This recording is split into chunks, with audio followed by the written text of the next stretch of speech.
कैसे अपनी लाइफ को चेंज किया जा सकता है, वो सारी बातें बता दी गई।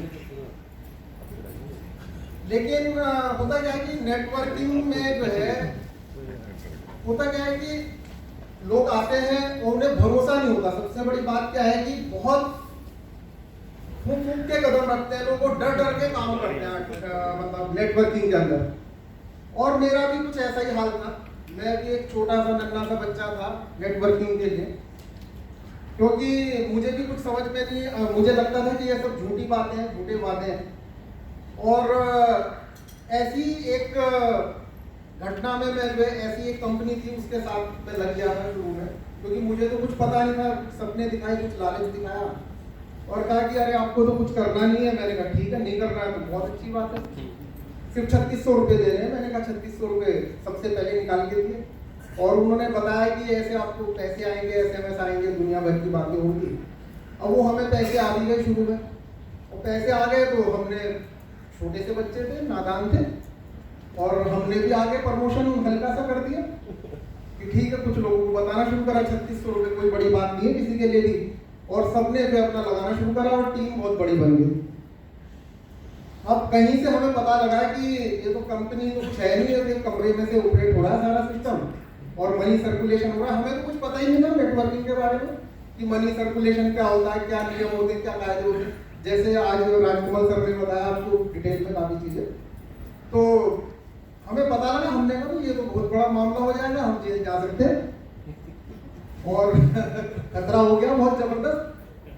हमने कहा भाई इस काम को जो बंद करो। अपने जितने भी लोग थे हमने कहा भाई इसका भांडा फूट गया और ये कंपनी वंपनी कुछ नहीं है सब, ये पॉन्जी स्कीम है और अपने जो पैसे आ गए वो आ गए, बाकी आप लोग ना डालो। ICICI बैंक में लोग 3600 रुपये डाल के, और कुछ उस टाइम नेटवर्किंग का ऐसे ही रहता था मामला, तो उस तरीके से कुछ होता था। तो मैंने सबको रोका, लेकिन लोग कह रहे अरे सर आप बेवकूफ़ हैं, आपको कुछ नहीं पता। अरे हमारे पैसे आ रहे हैं, हमारे लाख रुपए का हफ्ते में चेक आ जाता है, मेरा 50,000 का आ रहा है। मैं तो नेटवर्किंग से नेगेटिव हो गया था, मैं भी यहीं पे आके आबाद हुआ हूँ पूरी तरीके से। मैंने कहा भाई देख लो, सोच लो, समझ लो, मैं तो नहीं कर रहा हूँ, आप लोग करना चाहें करें। और हुआ यही कि कुछ दिन बाद वो कंपनी जो होता है उसका शटर डाउन हो गया, और शटर डाउन होते ही लोगों ने, जिन्होंने बहुत सारे पैसे लगा दिए थे, वो सब रोने लगे, डूब गए पूरी बुरी तरीके से। तो मैं पूरी तरीके से नकारात्मक हो गया था।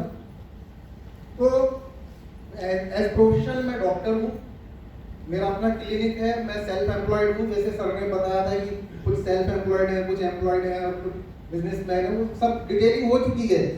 बस मैं बीच में से थोड़ा थोड़ा बता रहा हूँ आपको।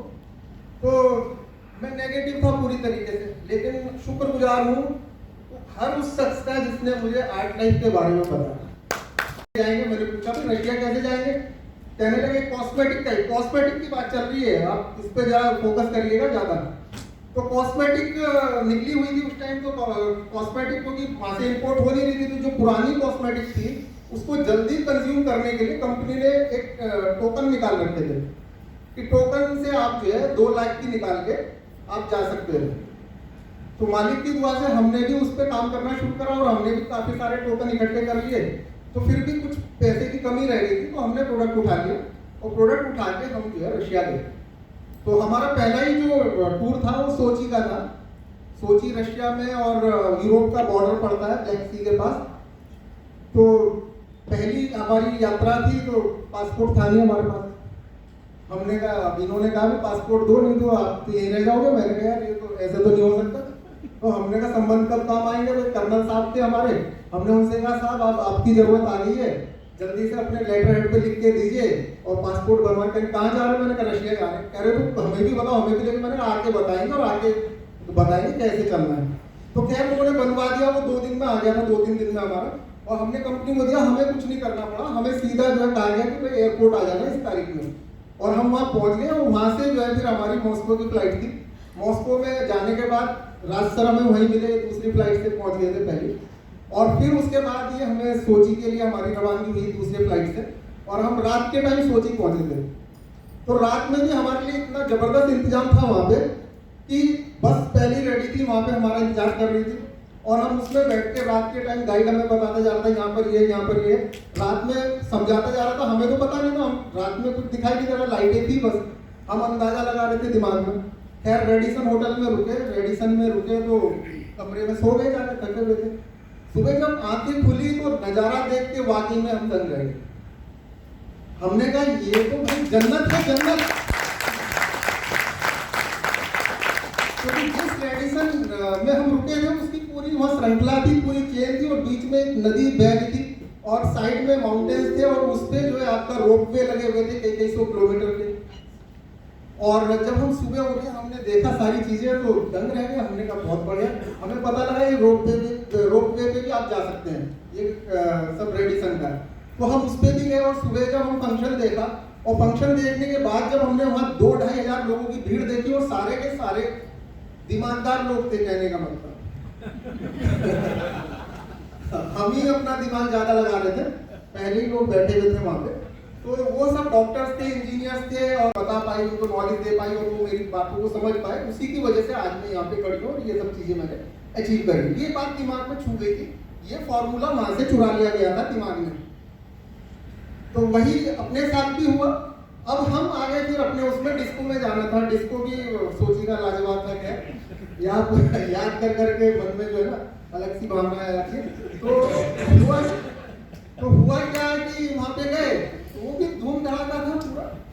अब हमें पता लगा, हमारे प्रेसिडेंट थे उस टाइम, हम तो प्रेसिडेंट थे नहीं, तो प्रेसिडेंट थे हमारे मनोज गोस्वामी जी, इमरान जी, लालजी भाई।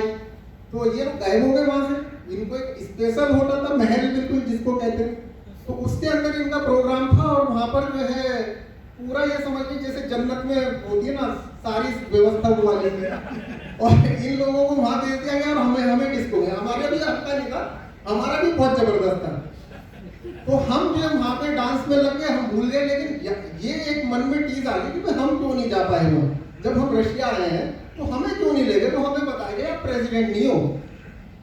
मैंने कहा प्रेसिडेंट कैसे बनते हैं, हमें पता ही नहीं था। 3 महीने में पहुंच गए थे वो। तो हमने पता करा कि प्रेसिडेंट कैसे बना जाता है। हमने कहा अगली बार तो हमें उसमें जाना ही जाना है, जहां भी जो भी फंक्शन होगा प्रेसिडेंट वाले में जाना। तो मन में ये बात 2 चीजें घर कर गई थी वहीं से। और उसके बाद हम जब वापस आए और हमने धीरे धीरे फिर प्रोडक्ट के बारे में सीखना शुरू करा, क्योंकि पहले तो हम क्लिनिक छोड़ते ही नहीं थे।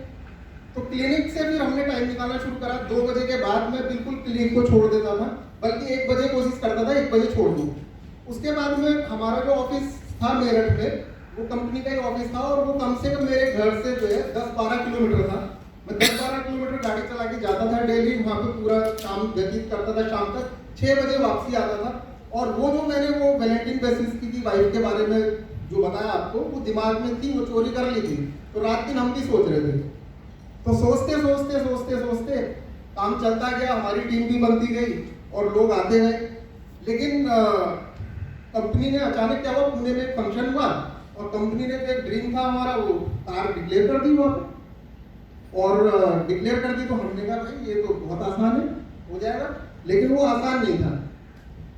2 करोड़ का काम करने पे जगबार मिल रही थी, और ड्रीम अपना वही था, आपको बता दूं। तो जब वो हमने ड्रीम वो था तो हमने कैलकुलेशन करना शुरू करा। बहुत कैलकुलेशन भिड़ा, पूरा दिमाग लगा कर डाला, कुछ नहीं हुआ। लेकिन शुक्र है हमारे एमडी साहब का, पता नहीं उन्होंने क्या सूचना फ्लैश करी रशिया कि रशिया वालों ने जो है इजी कर दिया गेम को, एकदम इजी। 500 पीवी से डायरेक्टर डिक्लेयर कर दिया, उस पर भी 10,000 रुपए दे दिए 2 के पेयर पे।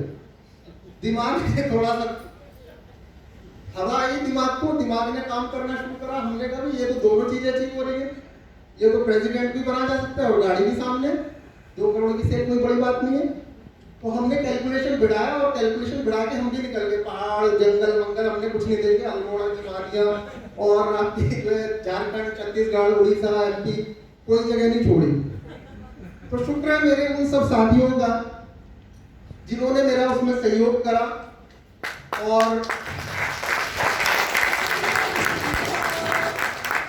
जो चीज मेरे करीब तक भी नहीं थी, मेरे नजदीक तक भी नहीं थी, वो उनकी वजह से, उनकी मेहनत से और उनके साथ हमने जो मिलजुल के काम किया उसकी वजह से हम उन्हें भी कुछ अचीव करा पाए, खुद भी अचीवमेंट ले पाए। जैसा पहला ही हमने कैंप कैंप लगाया था, मेरे साथ गोस्वामी जी गए थे छत्तीसगढ़।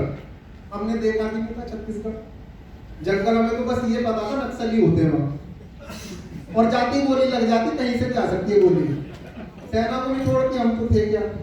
अब हम गए और वहाँ पे हमारे एक मित्र मिले थे, वो पहले आए थे कंपनी देख कर गए, वो बहुत ज़्यादा मोटिवेट थे, उन्होंने पता नहीं वहाँ पे कितना प्रचार कर रखा था। और हुआ ये कि सर ने जो वो डिक्लेयर करा था उसके लिए 3 महीने बचे थे बस। जुलाई निपट चुकी थी क्योंकि दिसंबर से दिसंबर तक का था वो पूरा 2 करोड़ का सेल करना था, जुलाई खत्म हो चुकी थी, अगस्त आ चुका था। अगस्त के मिड में गया था, वो बारिश का मौसम होता है, हमने कहा कुछ नहीं होने का, दिमाग में था कुछ नहीं होने का, लेकिन कैलकुलेशन लगातार जारी थी। तो जब हम वहाँ गए तो उन्होंने एक चर्च के अंदर एक कैंप लगा रखा था, और बारिश हो गई बहुत जबरदस्त उस दिन, और सुबह से बारिश थी, रात को भी बारिश हुई, सुबह में बारिश थी। मैं गोस्वामी जी से कहने का, मैंने कहा बस हमारी तो नैया यहीं डूबेगी, कुछ नहीं होने का। अब हम वहाँ पहुंचे, वो बंदे ने कितनी मेहनत कर रखी थी कि वो पूरा खचाखच भरा हुआ था हॉल, और लोग इंतजार कर रहे थे। जैसे ही हम उनकी एल्टो गाड़ी से गए वहाँ पे, हम उतरे भीगते हुए अंदर पहुंचे, वहाँ पे लोग स्वागत में खड़े हुए थे, और तुरंत हमने कहा सर लगाइए फटाफट मशीनें जो भी हमने अपना ले गए थे, अपना स्टेथोस्कोप वगैरह सब, और हमने काम शुरू करा वहाँ पर। तो पहला जो पेशेंट था उसको मैंने कम से कम 10 मिनट दिए थे, क्योंकि विश्वास बहुत बड़ी चीज होती है, बगैर विश्वास के कुछ नहीं होता। अगर वहाँ 500 की भी भीड़ थी, अगर पहला बंदा सेटिस्फाइड नहीं होता तो वो सारे जाने थे। तो ये बात मुझे पता थी, तो पहले मैंने उसे देखा, उसको पूरी तरीके से जब कन्विंस कर दिया, उसने कहा सर मुझे दवाई दिलवाइए। मैंने कहा दवाई दीजिए सर। सर कैलकुलेशन में लगे हुए थे, मेरे सीनियर और मेरी मदद में क्या कर रहे थे आप समझ सकते हैं ना, वो सिर्फ प्रोडक्ट देने और कैलकुलेशन में थे। तो ये ड्यूटी है नेटवर्किंग की, मेरे सीनियर मेरी मदद कर रहे थे वहाँ पर। और जब हमने वहाँ पे सारी चीजें कर ली तो हमें रात को 10 बज गए। 10 बजने के बाद हम होटल गए, होटल में कैलकुलेशन करी, नोटों का बार लग गया, नोट गिनने में 1-1.5 घंटा लग गया। सर एक एक नोट का हिसाब लगा रहे थे, लाखों में सेल थी। हमने कहा लगता तो है कुछ हो सकता है, बारिश में जब इतना कुछ हो सकता है तो मैंने कहा बहुत कुछ हो सकता है। तो फिर हमने पीछे मुड़ के नहीं देखा, और फिर हम हमारे तूफानी दौरे शुरू हुए, और हमने पूरे हिंदुस्तान के अंदर लोगों से बातें करी और धीरे धीरे काम को बढ़ाया। और हमने सबसे पहले स्ट्रक्चर बनाया, क्योंकि हम अंधेरे में दौड़ रहे थे उससे पहले। तो स्ट्रक्चर पहले बनाया क्योंकि प्रेसिडेंसी भी लेनी थी, तो प्रेसिडेंट का स्ट्रक्चर सामने था, गोले गोले घुमाए, जैसे सर बता रहे थे कि बगैर गोले गोले घुमाए कुछ नहीं हो सकता, एमडी सर ने बताया, तो गोले गोले घुमाए तो कैलकुलेशन बिल्कुल फिक्स बैठ रही थी और बिल्कुल प्लेसमेंट हो गया था खिलाड़ियों का। क्योंकि ये तो मैच है जी, मैच जीतना तो खिलाड़ी चाहिए आपको अपनी टीम में, और वो भी पहले खुद को खिलाड़ी बनना पड़ेगा, खुद को। अगर आप खुद खिलाड़ी हैं तो खिलाड़ी आपके साथ आएगा, वरना नहीं तो अनाड़ी आएंगे आपके साथ, क्योंकि खुद अनाड़ी हैं आपको अनाड़ी आएंगे। पहले तो खुद खिलाड़ी बनना, हर पल मोला बनना, ठीक है ना, टीम को संभालना। मिडिल ऑर्डर पे खेलना पड़ जाता है, कई बार लास्ट मैन बन के भी खेलना पड़ता है, क्योंकि कई बार ऊपर ओपनिंग में आउट हो गए सब, मिडिल में संभालना पड़ता है, मिडिल में जा रहे हो तो लास्ट में जाके कपिल देव की तरह 175 रन बनाने पड़ते हैं बड़े तक जीतने के लिए। तो वो सारे प्रैक्टिकल नॉलेज में थे, दिमाग में थे, तो उसी हिसाब से सारी चीजों को मैनेज किया गया। लेकिन हम वहां तक नहीं पहुंच पाए जो ड्रीम था, तो फेलियर था हमारा। फेलियर की वजह से हमें होंडा सिटी गाड़ी मिली, जो कि हमें हमारे जो कंपनी के चीफ है उनके हाथों से मेरे बेटे को चेक किया गया था, और वो चाबी दी गई थी गाड़ी की, जो कि एक मेरे लिए लाइफ में बहुत बड़ा मोमेंट है। और उसी मंच पे मैंने प्रेसिडेंसी भी ब्रेक कर दी थी, अगस्त महीने में ही ब्रेक कर दी थी वो, जैसे ही कंपनी ने थोड़ा सा करा था अगस्त में ही ब्रेक कर दी थी। और उसके बाद कोशिश करी बहुत, लेकिन बारिश का मौसम था, ठंड थी, दुनिया भर की चीजें होती हैं, लेकिन फेलियर होने के बाद भी मुझे वो अचीवमेंट मिले, जिसमें प्रेसिडेंट में बना और मैंने होंडा सिटी अचीव करी। अगर कोई ट्रायल लेना चाहता है होंडा सिटी का, तो खड़ी हुई है। इस तरीके से हमारा सफल आया लाइफ में। अब बात आती है, क्योंकि टारगेट तो चेंज होते रहते हैं, टारगेट तो होगा, जो ड्रीम थे वो 2 ड्रीम पूरे हो गए, लेकिन एक फेलियर वाला अभी जैगवार बाकी है उसमें, वो क्योंकि सेकंड टाइम में वो अचीव होगी शायद से, क्योंकि 25% ही हम अचीव कर पाए थे। 2 करोड़ था तो 50 लाख पे थी वो, तो 25% पे फेलियर ही होगा मेरी तरफ से, क्योंकि एग्जाम में भी 35% चाहिए होते पास होने के लिए, 50 तो कम से कम चाहिए होते, लेकिन मैं फेलियर था तो मुझे वो मिली है। लेकिन अभी क्योंकि इम्तिहान बाकी है और मुझे उसके लिए तैयारी जारी है मेरी, और वो गाड़ी मुझे यहीं से जीतनी है। जो BMW मैंने वहाँ देखी थी वो मुझे यहीं से जीतनी है। और जैसे ही कंपनी उसको निकालेगी तो आपको शायद अगर मालिक ने वो चाहा तो वो भी मुझे हासिल होगा। और रही बात फिर टारगेट चेंज हुए, अब टारगेट करोड़ का है, 1 करोड़ रुपए महीना। तो कोरोना ना होता तो वो अचीव हो गया होता, दिसंबर तक का टारगेट था, पिछले दिसंबर का। लेकिन कोरोना की वजह से अब मुझे लगता है 100 करोड़ का टारगेट बना लिया मैंने भी, जस्सी जी की तरह और सतनाम जस्सी जी और डॉक्टर एहसान साहब की तरह 100 करोड़ का टारगेट है। लेकिन मैं कैलकुलेशन कर रहा था 1 करोड़ के, क्योंकि जैसे ही उन्होंने कहा कि 2029 में 2030 में उनका टारगेट है, तो मैंने कहा भाई मैं अपना देखो, मैं तो 1 करोड़ रुपए महीने का कैलकुलेशन बना के बैठा हूँ। मैंने कैलकुलेटर पे कैलकुलेट करा तो मेरा भी 2030 में बन रहा था 1 करोड़ के हिसाब से। तो मैंने कहा भाई ऐसे तो नहीं चलेगा। फिर दिमाग लगाया, मैंने कहा भाई एक बार रोड बन गया फिर तो वसूली करनी है, कोई दिक्कत नहीं है। तो मेरा जो टारगेट है 2025 का है। वो कैसे हो मैं आपको बता दूंगा, क्योंकि 4 साल बाकी है। 1 करोड़ रुपए पर मंथ के हिसाब से अभी मैं ना देखूं, अगर मैं बीच में भी जब से शुरू कर दूंगा इस साल के एंड में या जब भी मैं करूंगा, तो उसमें शुरू में क्योंकि दिक्कत आती है, शुरू में 1 करोड़ पे पहुंचने में दिक्कत आती है। लेकिन जब आप 50 करोड़ पे पहुंच जाते हैं तो वो आप अगले महीने में 100 करोड़ भी कर सकते हैं, क्योंकि ये नेटवर्किंग है सर, ये नेटवर्किंग की पावर है। इसलिए कैलकुलेशन मेरे दिमाग में लगा ली उसकी कि मुझे 1 करोड़ पाने में हो सकता है मुझे 1 साल लग जाए, लेकिन 10 करोड़ पाने में मुझे ज्यादा टाइम नहीं लगेगा, और 10 से 50 जाने में ज्यादा टाइम मिलेगा, और 50 से 100 करोड़ बहुत इजीली आएगा। ये ध्यान रखना, क्योंकि नेटवर्किंग की पावर नहीं लगेगा। तो यही सब कुछ था, बस इतना ही कहना चाहूंगा, बहुत ज्यादा टाइम ले लिया मैंने। धन्यवाद, आप लोगों ने मुझे बहुत धैर्य से सुना। धन्यवाद, बहुत बहुत शुक्रिया।